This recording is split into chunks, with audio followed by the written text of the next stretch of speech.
Bonjour, mesdames, messieurs. Simon Brière, stratège de marché principal d'Argeo Canada. Donc, on est le 2 juillet. Je commence avec l'économie. J'ai bien du stock. Je vais essayer d'aller droit au but. Donc, je commence avec l'économie. Ce que je trouve pertinent, c'est évidemment au niveau politique américain, ce nouveau plan qu'on appelle le Big Beautiful Bill, une refonte assez importante là, du financement, des impôts, du Medicare. Donc, il y a plusieurs éléments conclus là-dedans mais qui va possiblement faire augmenter la dette là, aux États-Unis. Donc, c'est actuellement, je pense que c'est en train de passer d'ailleurs. Si je me trompe pas, ça a été approuvé ou ça risque de retourner vers le Congrès. Bref, c'est ce qui intéresse en ce moment le marché financier. Généralement, on voit ici la dette qui augmente. On est rendu à 36, donc le plafond de la dette pourrait être éliminé même dans ce Big Beautiful Bill. 36 trillions ou 36 000 milliards.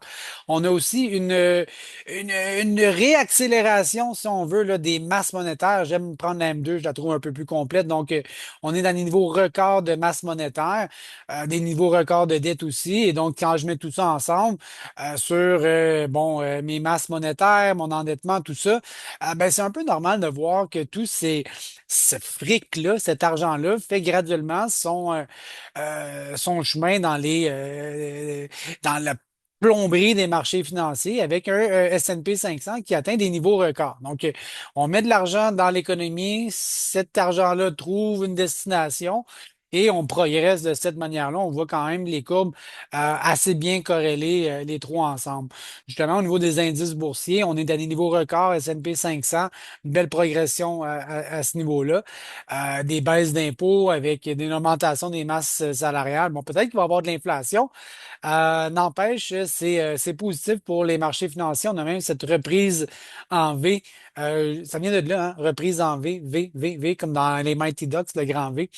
Pour victoire. Donc, non, c'est vraiment la forme ici là, de la reprise. Donc, on est à des niveaux records. C'est ce que j'essaie de dire. Au niveau du pétrole, on a eu cette accélération avec le conflit Iran-Israël. On est revenu à la case départ. 65 piastres le baril. C'est quand même plus faible que l'année dernière. Donc, ça va probablement donner un petit coup de pouce au niveau de l'inflation et de l'économie américaine, tant mieux. Parlant de l'inflation, hein, je regarde inflation, et emploi, économie, PIB.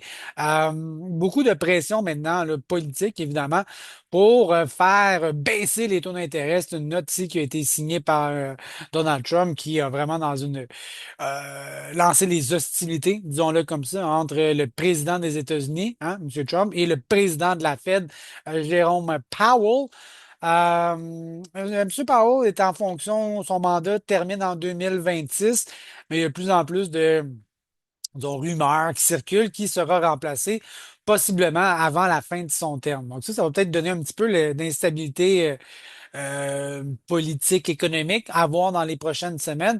Mais généralement, ce qu'on veut faire, c'est faire baisser les taux d'intérêt aux États-Unis de manière considérable. On avance même du 1% de taux d'intérêt, alors que l'économie roule quand même relativement bien, là. Le PIB, ça va quand même bien. L'emploi, là aussi, ça va quand même bien. Fait que je comprends un peu la Fed et l'incertitude que ça peut donner. Donne un indice, là, on est à 4,5% le taux directeur aux États-Unis, tandis qu'on est à 2,75 au Canada. On voit qu'on a atteint là, un niveau là, de repli, là, ce qu'on appelle le pivot. Mais on a pris une pause ici aux États-Unis compte tenu que l'inflation est quand même encore persistante et qu'on a des droits de douane qui vont probablement peser sur les prix. En fait, c'est une théorie. Par exemple, le Vietnam qui vient de signer un accord qui vont payer ce fameux droit de douane de 20%. La question qu'on va se poser, c'est est-ce qu'il sera refilé dans le prix à la fin. Donc, tu sais, oui, je te vends une pièce 100 pièces, je dois payer le droit de douane de 20%, mais finalement, la prochaine batch, je vais te vendre ma pièce ou mon service à 120. Donc, finalement, qui va réellement payer ce droit de douane-là? C'est ultimement le consommateur ou une partie des deux. Bon, c'est ça l'enjeu des droits de douane, c'est à quel point ça va faire augmenter ou pas l'inflation aux États-Unis, ce qui suggère justement le scénario où on ne peut pas ou facilement baisser les taux d'intérêt. Et là, ben, ça crée peut-être un petit peu d'instabilité politique aux États-Unis. Mais enfin, l'écart avec les États-Unis dans notre taux directeur, il est un des plus larges que j'ai jamais vu, là, entre 2,75 et 4,75. Cet écart-là, ben, on voit qu'on a une politique monétaire un peu divergente entre ici et là-bas. Et ça se répercute même sur les devises. Je regarde l'indice du dollar américain et j'aime ça m'inspirer de 2017. Vous allez voir, j'ai plein de comparaisons avec le premier mandat de Donald Trump et son deuxième.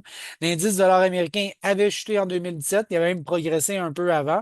Et aujourd'hui, c'est un peu la même chose. Il avait progressé jusqu'à l'élection et hop, finalement, chaos financier, incertitude, marché obligataire. On a vraiment cette même relation-là. C'est pas parce que c'est arrivé dans le passé que ça va nécessairement se reproduire dans le futur, hein, mais je vois quand même une très grande ressemblance entre euh, ces deux années-là. Le dollar canadien a eu une relation un peu similaire. On avait augmenté massivement en 2017. On avait même été surpris d'atteindre 82 cents sur notre taux de change. Aujourd'hui, ben, on a quand même aussi un très fort rebond sur notre monnaie. Je sais pas si on va avoir la même amplitude parce que ça suggérait que le dollar canadien pourrait s'apprécier jusqu'à 76, 77, 78. Mais bon, on a quand même une projection, une trajectoire qui se ressemble. Dans la saisonnalité, hein, vous voyez ici, je mets Trump 1.0 qui est 2017 et Trump aujourd'hui. Indice dollar américain avait progressé jusqu'en début janvier et hop, c'était affaibli jusqu'à la fin de l'été. Peut-être qu'on va avoir quelque chose de différent, mais il faut quand même s'inspirer du passé pour se donner un peu une perspective sur les taux de change ou géopolitique, si on veut. Donc, ça donne cette allure-là. On était déjà plus haut en 2017 qu'aujourd'hui. Fait que peut-être qu'on n'aurait pas la même amplitude, mais si on a une courbe qui se trouverait un peu similaire, pour ça, j'avançais peut-être 77, 78. Encore là, je le répète, le passé n'est pas garanti du futur. On a quand même quelque chose qui se ressemble. Météo, maintenant, ça va très bien aux États-Unis. Les précipitations sont là. Il y en a tombé dans la dernière semaine. Pas de sécheresse. Tout va bien. On a de la chaleur et des précipitations. Deux choses que le maïs et le soya raffolent. Donc, ça va très bien au niveau de la météo. L'USDA nous a donné des informations hein, cette semaine, dans les dernières semaines, très pertinentes. 95 millions d'acres dans le maïs. C'est un des plus importants ensemencements depuis des années. C'était largement attendu. Pas de surprise là. Et dans le soya, 83,4. C'est relativement faible, mais c'est pas la catastrophe du conflit commercial avec les Chinois de 2019. Donc, ça va quand même relativement bien là aussi. Donc, on a des très forts semis de maïs qui a peut-être gagné la bataille des ancrages contre le soya, mais j'ai pas non plus une catastrophe de soya non plus. On garde ça en tête.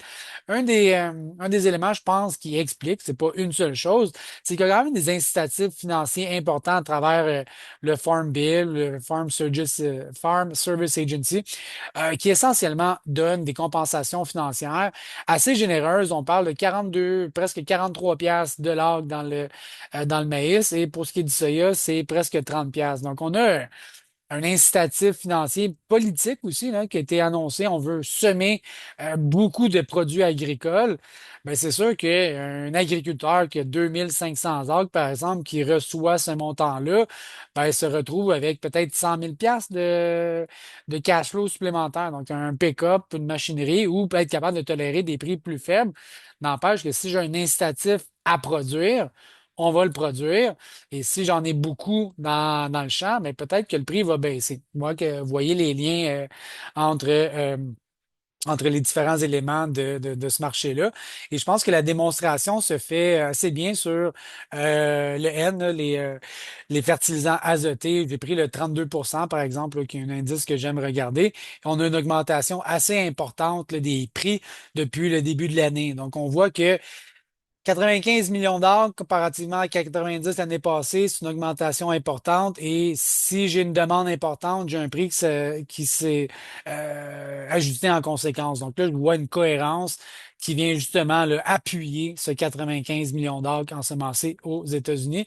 Résultat des courses, ben, on avait des marchés qui étaient plus élevés il y a un an. Aujourd'hui, tout azimut, maïs, blé, soya. On est dans un bas de marché. Et les ancrages sont là, la météo est belle, tous les éléments qui sont bearish, si vous voulez, qui sont négatifs pour les prix, ben ça en témoigne à la bourse de Chicago.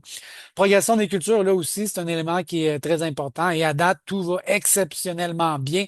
Je regarde le maïs, 73 de bonnes, d'excellentes conditions. C'est les meilleurs depuis des années. Dans le soya, c'est pas un record, mais c'est très solide là aussi. Donc, on n'est pas dans une catastrophe pantoute. Ça va super bien, les conditions des semis.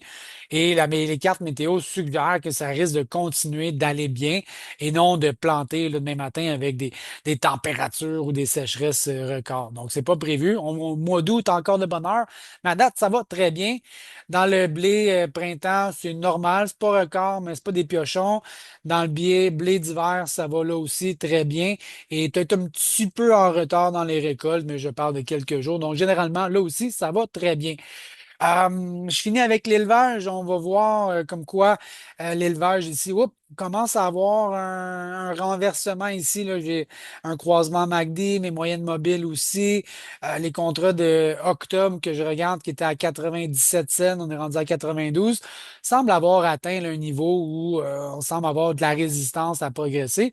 En même temps, si on enlève cette période-là, là, qui est toute la turbulence là, des droits de douane, le commerce, l'ALENA, la Chine, le Japon. On a quand même une progression qui est assez en ligne droite. En enlevant ça ici, là, on a quand même une belle progression. Fait que je pense on est dans ce contexte-là. Fait que faites attention ici, j'ai un petit peu de signal technique que je veux regarder du coin de l'œil.